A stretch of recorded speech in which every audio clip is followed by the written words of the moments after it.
মানবতা বিরোধী অপরাধের মামলায় মৃত্যুদণ্ডাদেশের বিরুদ্ধে জামায়াত নেতা এটিএম আজহারুল ইসলামের আপিলের রায় ঘোষণা হবে আজ।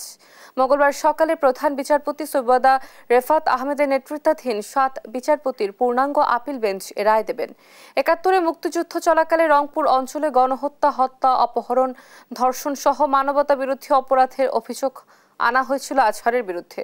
গত ২৬শে ফেব্রুয়ারি মৃত্যুদণ্ডের রায়ের বিরুদ্ধে আপিলের অনুমতি দেয় আপিল বিভাগ। পরে আপিলের আবেদন করেন আজহার।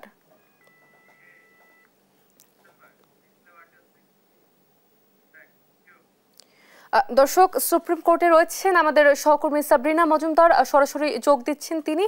আমরা যুক্ত হচ্ছি। সাবরিনা, আপিলের রায় নিয়ে আইনজীবীরা কি প্রত্যাশা করছেন এবং সর্বশেষ কি তথ্য রয়েছে আপনার কাছে? সার্বিক পরিস্থিতি কি দেখছেন জানাবেন সাবরিনা।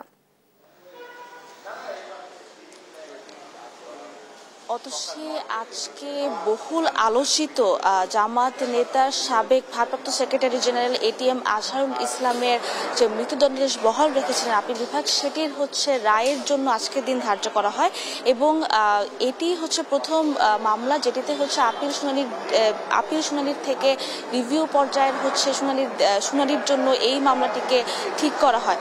তো এখন পর্যন্ত এই মামলাটি যদি একটু পিছনের দিকে আমি যদি একটু বলি, সেটি যে এই মামলাটি যখন আসে তখন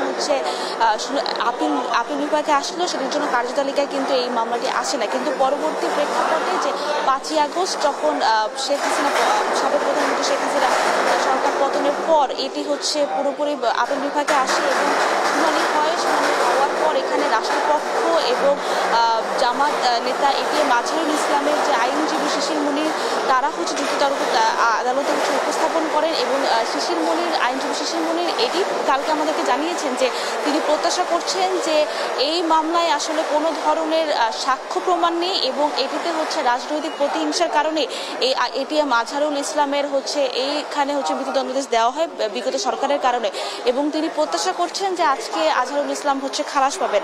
সেই সাথে যখন আন্তর্জাতিক অপরাধ ট্রাইব্যুনালের যে আইনজীবী কাজী এম এস তামিম, সেই পক্ষের সাথে আমরা কথা বলি।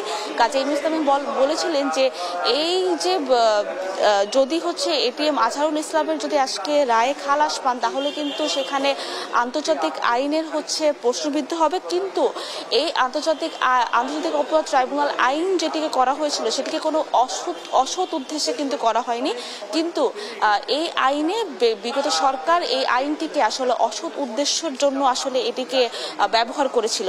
তো আজকে এখন পর্যন্ত জামাত নেতা একটু এখানে আপিল বিভাগে রয়েছেন। আপিল বিভাগে জামাত নেতা যারা আছেন বড় পর্যায়ে, তারা আজকে আপিল বিভাগে থাকবেন এবং পরবর্তীতে একটু পরে এটি অগ্রাধিকার ভিত্তিতে এই আপিল বিভাগে আজকে প্রথমেই এটির শুনানি দিয়ে শুরু হবে। তো এখন পর্যন্ত আপিল বিভাগ শুরু হয়নি, একটু পরে শুরু হবে। তো এখন আমরা রায় দিলেই আমরা আপনাকে পরবর্তীতে জানাতে পারবো। অতসী। সাবরিনা, ধন্যবাদ আপনাকে। দর্শক, সুপ্রিম কোর্ট থেকে সরাসরি যুক্ত ছিলেন আমাদের সহকর্মী সাবরিনা মজুমদার। তিনি আমাদের জানাচ্ছিলেন জামায়াত নেতা এটিএম আজহারুল ইসলামের আপিলের রায় আজ, সেটি নিয়ে আমরা বিস্তারিত জানছিলাম।